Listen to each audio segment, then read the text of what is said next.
कराची में DSP CTD Ali रजा के कत्ल की तहकीकात। हाई प्रोफाइल कत्ल की वारदात की तफ्तीश सीटीडी खुद करेगी। तफ्तीशी ज़राए के मुताबिक डीएसपी की गाड़ी बॉम्ब और बुलेट प्रूफ थी।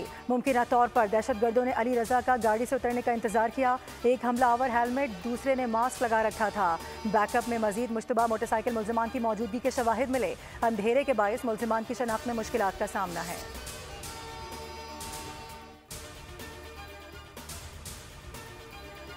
पीएसी की सरबराही के मामले पर डेडलॉक बरकरार। हुकूमत और अपोजिशन के दरमियान शेख वक्कास के नाम पर इत्तेफाक न हो सका। सुन्नी इत्तेहाद काउंसिल शेख वक्कास अकरम के नाम पर डट गई। हुकूमत को सुन्नी इत्तेहाद काउंसिल के जवाब का इंतजार। पीएसी की सरबराही के लिए 4 नामों का पैनल फराहम करने पर जोर।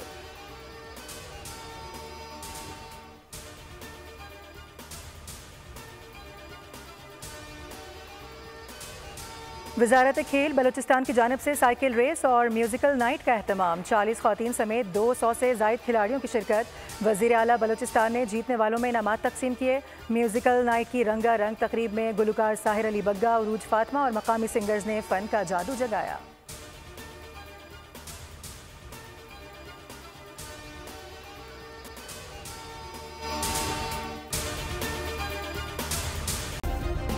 सब्सक्राइब करें और बेल दबाएं ताकि कोई खबर रह न जाए।